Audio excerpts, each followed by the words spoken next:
할렐루야, 반갑습니다. 오늘도 주님의 은혜가 여러분들과 함께 하시기를 예수님의 이름으로 축복합니다. 오늘은 나는 선한 목자라 라는 제목으로 요한복음 10장 11절에서 16절의 말씀으로 하나님 말씀 나누고자 합니다. 구약시대부터 이스라엘 사람들은 유목민으로 살았습니다. 그래서 목자와 양의 관계를 너무나 잘 알고 있습니다. 그래서 이스라엘 사람들은 하나님을 목자로 생각하고 자신들을 양으로 그렇게 생각하며 살아왔던 사람들입니다. 그런 사상이 대표적으로 담긴 곳이 시편 23편의 말씀입니다. 여호와는 나의 목자시니 내게 부족함이 없으리로다. 이렇게 시작된 시편 23편은 마지막 6절에 보면은 내 평생의 선하심과 인자하심이 정녕 나를 따르리니 내가 여호와의 집에 영원히 살리로다. 이렇게 말씀을 마무리합니다. 이 말씀을 보면 이스라엘 백성들은 힘들고 어려운 세월을 보낼 때마다 목자이신 하나님의 선하심과 인자하심을 붙들고 살아왔다는 겁니다. 이러한 의식 가운데서 요한은 예수님이 바로 구약에서 말하는 그 선한 목자시다. 그 하나님이요 선한 목자시다. 이것을 말씀하고 있는 것입니다. 그렇다면 사도 요한은 예수님이 선한 목자시라는 것을 요한복음에서 어떻게 기록해 놓았을까요? 먼저 이분은 아누시 코르착이라는 분입니다. 폴란드 사람입니다. 이 사람의 직업은 의사이고 작가이고 고아원 원장입니다. 이 사람이 의사로 있다가 어느 날 유대인들의 부모를 잃은 유대인 아이들을 맡아서 고아원을 이끌게 됩니다. 거기서 원장 일을 보게 되죠. 그런데 어느 날 그 고아원을 운영하는데 갑자기 독일군이 들어오면서 이 코르착 원장에게 이렇게 말을 합니다. 유대인들을 아이 어른 할 거 없이 모조리 죽음의 수용소로 보내서 사형시키라는 그런 명령이 떨어졌다고 하면서 독일군들이 그 고아원에 쳐들어오게 됐습니다. 그래서 이 코르착은 곧바로 그 동네에 있는 로마 장교를 찾아갑니다. 그래서 이 모든 얘기를 했더니 이 독일군 장교는 이 코르착의 말을 잘 들어줬습니다. 왜냐하면 코르착이 의사이기 때문에 옛날에 이 장교의 아들을 고쳐서 살려준 적이 있기 때문에 이 장교는 코르착의 말을 잘 들어주는 편이었습니다. 그래서 이 장교가 그러면 내가 방법을 강구해 보겠다 하고 며칠 후에 다시 이 코르착을 불렀는데 이렇게 말합니다. 내가 여권 하나를 어렵게 구했다.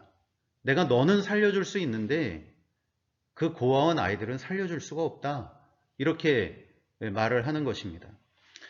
드디어 때가 돼서 아이들이 그 죽음의 수용소로 끌려가는 날이 됐습니다. 그런데 이때 이 코르착은 아이들에게 그날 소풍 간다고 말하고 가장 좋은 옷을 입히고 아이들이 가장 좋아하는 장난감이나 책을 하나씩 손에 쥐어주면서 길을 떠납니다. 힘겹게 살아온 아이들에게 그날만큼은 누구보다도 행복한 날이 되게 해주기 위해서. 그런데 기차에 타는 순간 이 아이들은 알게 되죠. 아, 우리가 어디로 가는구나. 이 코르착은 기차에 타기 위해서 가면서 가장 어린 아이들의 손을 잡고 갑니다. 제일 앞장서서 길을 갑니다. 그리고 이 아이들을 기차에 태웁니다. 아이들은 무서워 떱니다. 그때 이 코르착이 그 기차에 뛰어오르면서 나도 함께 이 아이들과 함께 가겠다라고 말하니까 그 독일군 병사들이 우리 장교가 너는 살려주라고 했다 하면서 코르착을 끌어내리는 겁니다. 그러나 이 코르착은 끝까지 그 기차에서 내리지 않습니다. 그리고 아이들에게 말합니다. 얘들아 두려워하지 마라. 선생님도 너희들과 같이 갈 거야. 그러면서 이 아이들과 끝까지 같이 가서 그 가스실까지도 이 아이들과 같이 들어가서 이 코르착 선생님은 아이들의 목숨은 구하지는 못했지만 아이들과 함께 마지막 순간을 보낸 그런 사람이었습니다. 아이들을 위해서 마지막까지 그 목숨을 내놓은 진정한 교육자라고 할 수가 있겠습니다. 우리 주변에 보면 정말 코르착 선생님 같은 분들이 간혹 있습니다. 사랑하는 사람을 위해서 아니면 어떤 큰 일을 위해서 기꺼이 목숨을 내어놓는 분들이 있습니다. 성경은 이런 사람들을 이렇게 말합니다. 의인을 위하여 죽는 자가 쉽지 않고 선인을 위하여 용감히 죽는 자가 혹 있거니와. 의인을 위해서, 선인을 위해서 용감히 죽는 자가 혹 있다는 겁니다. 이 코르착 선생님처럼 또는 우리나라 일제강점기 때나 6.25 때나 나라와 국민을 지키기 위해서 또는 누군가를 살리기 위해서 내 목숨을 던지는, 그렇게 자신의 목숨을 내놓는 분들이 혹 있다는 것입니다. 그러면 예수님은 어떠셨을까요? 예수님은 과연 누구를 위해서 목숨을 내어놓으셨을까요? 로마서 5장 8절에 보면 우리가 아직 죄인 되었을 때 그리스도께서 우리를 위하여 죽으심으로 이렇게 기록되어 있습니다. 예수님은 의인이나 선인을 위해서도 아니고 또는 사랑하는 누군가를 위해서도 아니었습니다. 가족을 위해서가 아니었습니다. 예수님은 죄인들을 위해서 목숨을 내놓으셨다는 것입니다. 여러분, 누가 죄인들을 위해서 자기 목숨을 내놓겠습니까? 정말 의인이나 선인 또는 어떤 큰 대의를 이루기 위해서 목숨을 내놓는 경우가 있기는 있겠지만 누가 죄인을 위해서 하나밖에 없는 자기 목숨을 내놓겠습니까? 오히려 죄인을 향해서는 저 인간은 벌받아 마땅해 이렇게 말을 하지 누가 그 사람을 위해서 자기 목숨을 내놓겠느냐 하는 겁니다. 그러나 우리 예수님은 의인도 아니요 선인도 아닌 죄인들을 위해서 예수님의 목숨을 내어놓으셨다는 것입니다. 그 죄인이 누구입니까? 바로 저와 여러분 우리들입니다. 이 세상에 죄 없는 사람이 어디 있습니까? 의인은 없나니 하나도 없다고 했는데 아무리 사람들이 의인이다 선인이나 해도 그가 사람인 이상 죄 없는 사람은 없는 것입니다. 예수님은 이런 죄인인 우리들을 위해서 죽으셨다는 것입니다.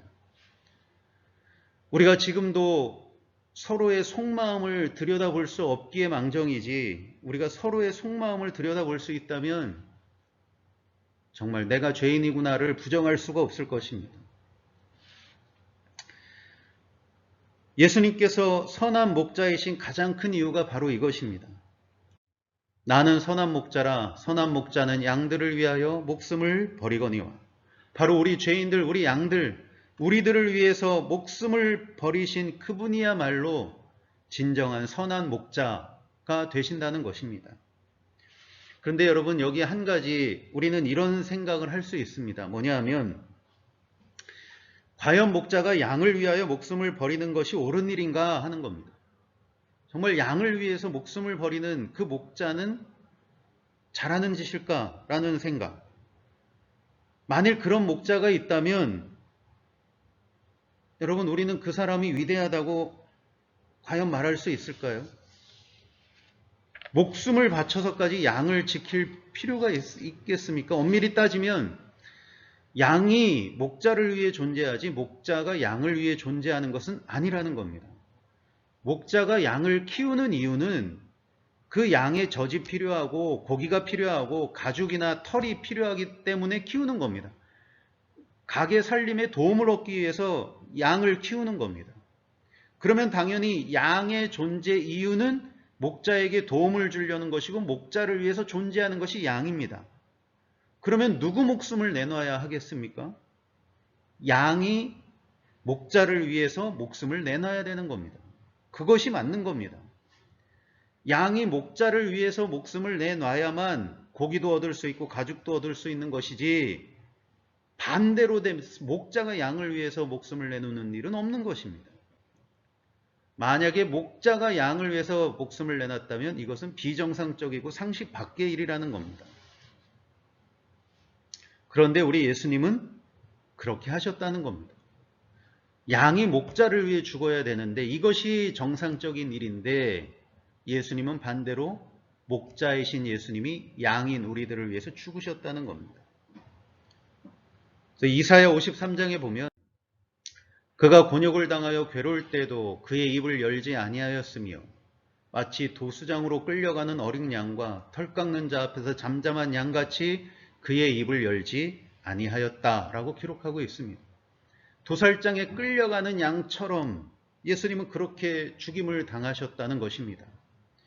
그렇다면 여러분, 예수님께서는 왜 이런 죽임을 당하셨을까요? 그것은 사랑 때문입니다. 저와 여러분들을 그렇게 사랑하시는 사랑 때문입니다. 누군가를 진실되게 그리고 뜨겁게 사랑하면 그 사랑이 때로는 자기 목숨을 위태롭게 할 수 있습니다. 자기 죽는 사랑하면, 진실로 사랑하면 자기 죽는 줄도 모르고 달려갑니다. 물에 빠진 아이를 본 부모는 자기 죽는 줄도 모르고 물속에 뛰어듭니다. 집에 불이 나면 부모들은 자기가 타 죽는 줄도 모르고 아이가 집에 있으면 뛰어 들어갑니다. 왜냐하면 사랑하기 때문입니다. 그 사랑 때문에 자기가 죽을 수도 있다는 것을 알면서도 그것을 따지거나 계산할 겨를이 없는 것이죠. 사랑하면 그때부터는 상식이 통하지 않게 됩니다. 제정신이 아니게 되는 것이죠. 비정상적이게 됩니다. 하나님이 사람을 위해서 대신 죽는다, 신이 사람을 위해 죽는다, 이것은 어불성설입니다. 일반적으로는 로마 신화나 어디를 봐도 사람들이 신을 공경하고 사람들이 그 신을 모시고 목숨을 내놓습니다. 그런데 하나님은 아닙니다. 예수님은 아닙니다. 반대로 신이 사람을 위해서 죽었다는 겁니다. 왜 그러냐? 사랑하기 때문에. 사랑하기 때문에. 본문에 사꾼이 나옵니다. 사꾼이 뭐냐 하면 품삯을 받고 일하는 사람입니다. 12절에 보면 사꾼은 목자가 아니요 양도 제 양이 아니라 이리가 오는 것을 보면 양을 버리고 달아나나니 이리가 양을 물어가고 또 해치느니라, 이렇게 기록되어 있습니다. 여기 보면 사꾼은 목자가 아니라고 그랬는데 여러분, 사꾼도 목자입니다. 어떤 목자냐? 고용된 목자입니다. 돈을 받고 대신 맡아주는 목자라는 겁니다. 이것이 무슨 말인가 하면 이스라엘은 집집마다 양을 키웠다고 합니다. 그러니까 양을 키우는 집이 많았대요. 5마리, 10마리, 15마리 요 정도로. 우리나라의 텃밭을 가꾸는 것처럼 이렇게 키우는 사람들이 많았다는 겁니다. 그런데 이 정도의 숫자로는 생계를 이어갈 수 없습니다. 생계를 이어가려면 200마리, 300마리 이렇게 키워야 되는데 이 5마리, 10마리, 15마리 이 정도로는 생계를 이어갈 수 없기 때문에 주인들은 따로 직업이 있었다고 합니다. 그럼 그 직업이 있기 때문에 그러면 이 양을 키울 수가 없는 거죠. 그러면 몇몇 사람들이 모인다는 거죠. 이씨, 박씨, 김씨, 최씨 할 거 없이. 그래서 이 사람들이 십시일반 돈을 내서 자기들의 양을 돌봐줄 목자를 산다는 겁니다. 왜냐하면 자기들은 일하러 가야 되기 때문에. 그래서 돈을 걷어서 목자를 사면 이 목자가 그 주인들 대신 이 양들을 돌봐주는 겁니다. 그런데 만약에 밖에서 풀을 뜯기고 있는데 이렇게 이리떼, 늑대, 이거 떼로 다니지 않습니까? 우리가 알다시피 이리나 늑대는 떼로 다니잖아요. 그럼 이때 목자가 늑대 한두 마리는 상대해야 됩니다. 상대해야 된다고 합니다. 근데 여러분, 늑대가 떼로 달리면 보통은 3마리 이상씩 다닙니다. 그래서 늑대가 3마리 이상이면 이 목자 어떻게 해야 됩니까? 도망가야 되죠. 아니면 자기도 죽는데. 그러면 이제 목자가 도망가면 이 늑대들은 양을 한두 마리 물고 가는 거죠.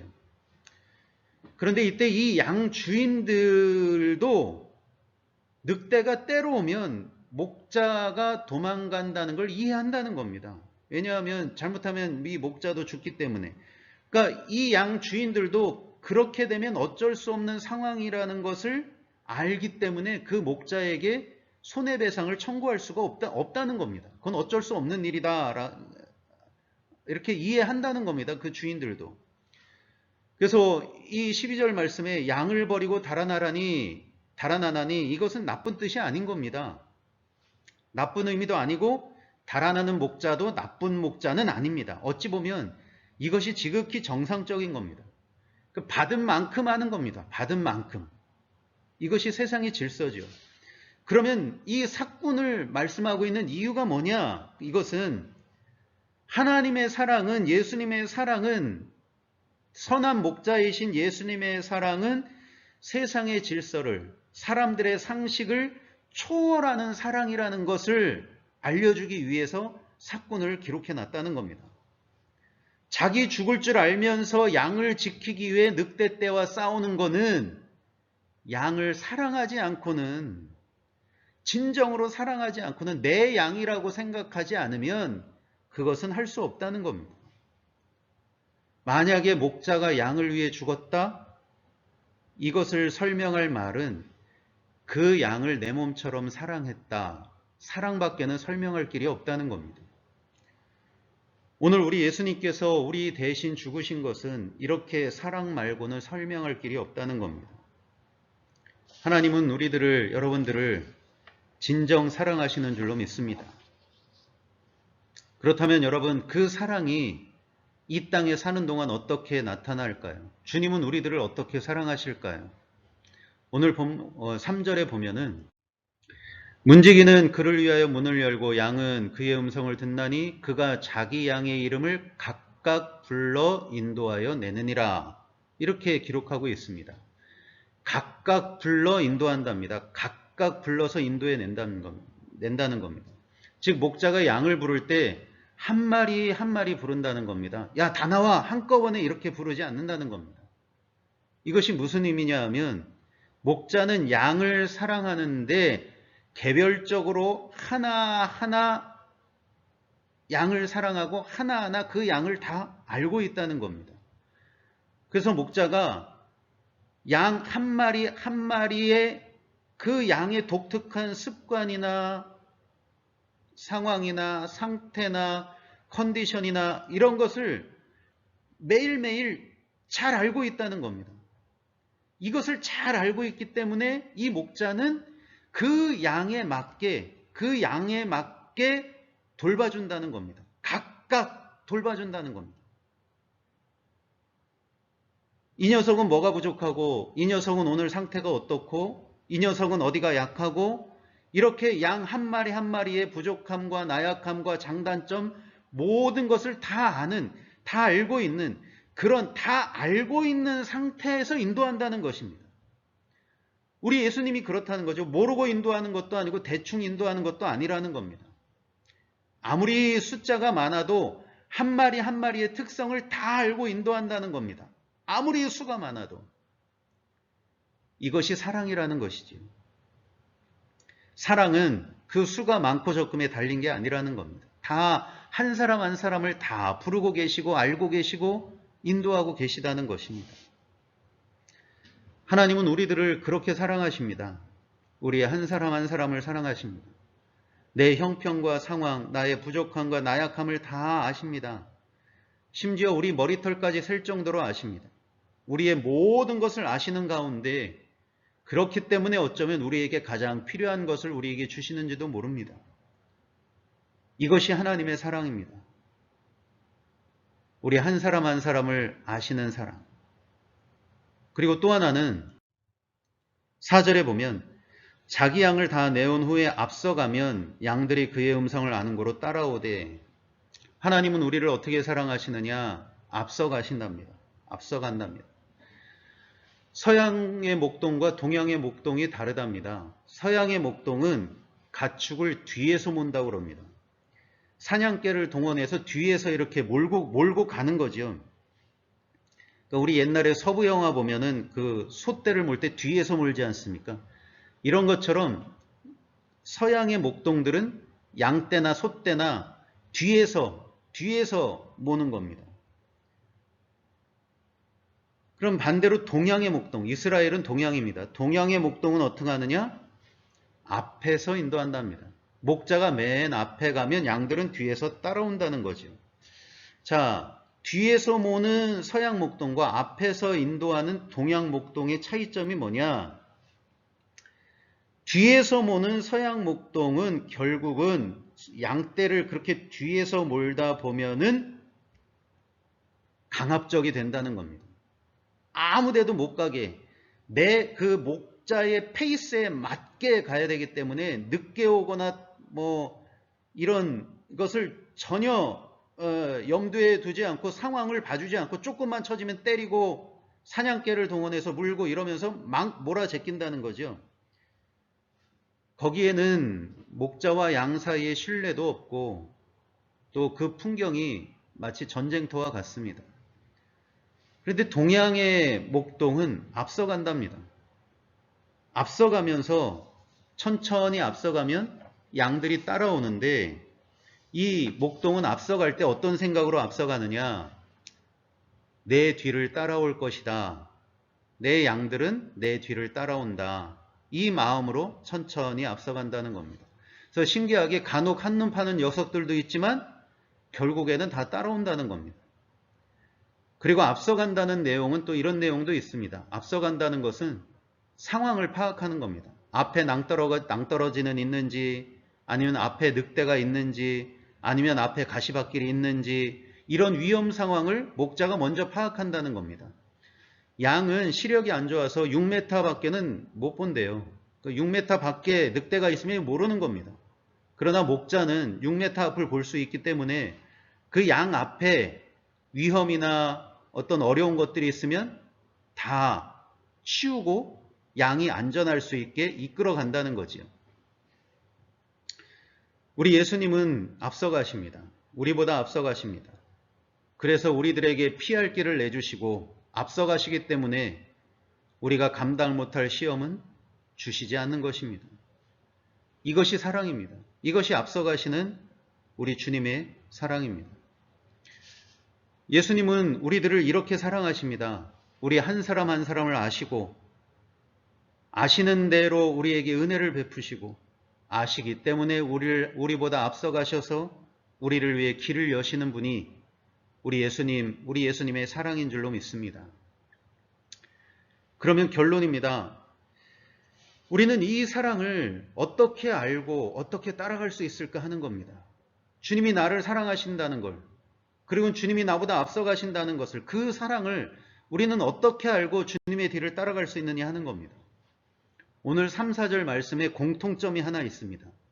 3, 4절 말씀을 보면 3절 문지기는 그를 위하여 문을 열고 양은 그의 음성을 듣나니, 4절에 보면 자기 양을 다 내놓은 후에 앞서가면 양들이 그의 음성을 아는 고로 이렇게 기록이 되어 있습니다. 3절, 4절 각각 인도하거나 아니면 앞서가시는 거나 이 사랑을 알려면 한 가지, 양은 그 목자의 음성을 듣기 때문에 자기 이름을 부르는 것을 아는 것이고 양은 그 목자의 음성을 알기 때문에 목자의 뒤를 따라간다는 겁니다. 여러분, 오늘 우리들이 주님의 사랑을 알고 그 사랑에 반응하고 주님을 따르려면 하나님의 말씀에 우리의 마음과 우리의 귀를 더 열어야 될 줄로 믿습니다. 하나님 말씀을 믿어야 되는 것입니다. 여러분, 이 사진 보이십니까? 이 사진은 어떤 목동과 함께 여행했던 여행객이 찍은 사진입니다. 이 내용이 뭐냐 하면 밤이 됐습니다. 이 목동이 양 2,000마리를 몰고 들판에 나갔는데 그 들판이 이제 밤이 된 거죠. 그래서 이 목동이 불을 피웁니다. 불을 피우고 양들이 그 주변에 있습니다.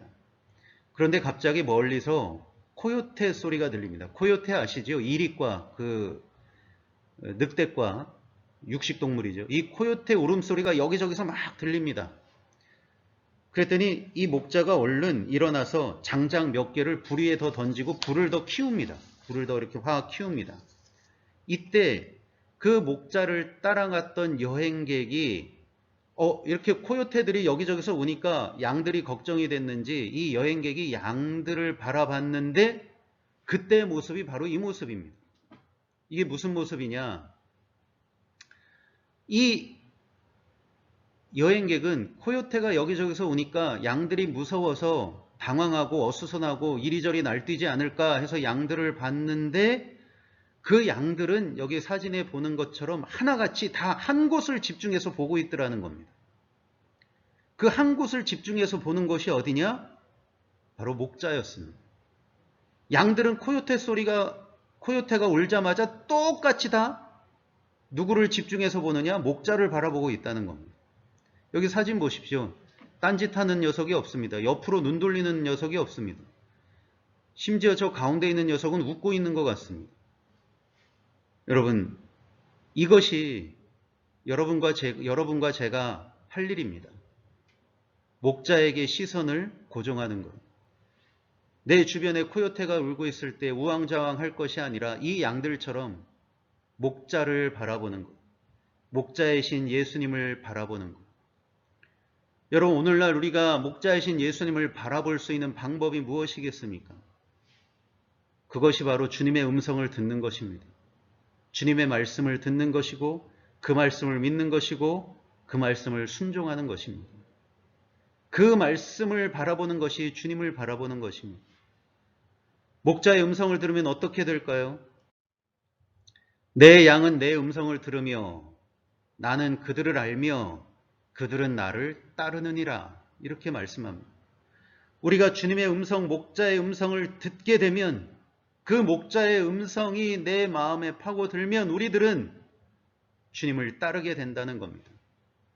그곳이 어디든 주님을 따라가게 된다는 겁니다. 그곳이 산이라도 따라가고 불속이라도 따라가고 푸른 초장이라도 따라가고 사망의 음침한 골짜기라도 따르게 된다는 겁니다.